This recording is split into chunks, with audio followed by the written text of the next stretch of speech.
જૂનાગઢના કેશોદમાં યોજાયેલા વિકસિત ભારત સંકલ્પ સંમેલનમાં સ્થાનિક સ્તરે ચાલતા કથિત પ્રોક્સી રાજ અને વહીવટી અનિયમિતતાનો મુદ્દો ટોક ઓફ ધ ટાઉન બન્યો છે। કાર્યક્રમના અધ્યક્ષ ડોક્ટર પ્રદ્યુમન વાજા મીડિયાના સવાલોથી બચવા ફોટો સેશન અને બંધ બારણે બેઠક કરી કોઈપણ નિવેદન આપ્યા વિના નીકળી ગયા હોવાના આક્ષેપ છે। સ્થાનિકોના જણાવ્યા મુજબ નગરપાલિકા અને પંચાયતોમાં ચૂંટાયેલી મહિલા પ્રતિનિધિઓના બદલે તેમના પરિવારના પુરુષ સભ્યો વહીવટ ચલાવે છે। આ ઉપરાંત ઇંધણ બચતના દાવા સાથે યોજાયેલી પ્રગતિ પથ યાત્રામાં નેતાઓ બસમાં હતા, પરંતુ તેમની પાછળ લક્ઝરી ગાડીઓનો મોટો કાફલો ખાલી દોડી રહ્યો હોવાથી સરકારી દાવાઓ સામે સવાલ ઉઠ્યા છે।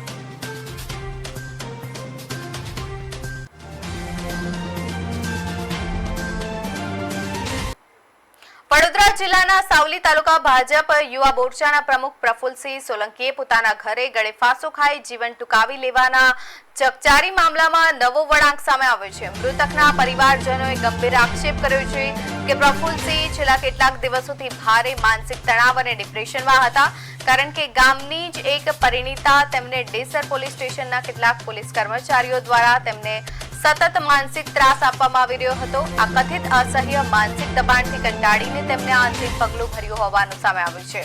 હાલ પરિવારની જાણના આધારે ડેસર પોલીસે આ ચોંકાવનારી ઘટના અંગે વધુ તપાસ હાથ ધરી છે।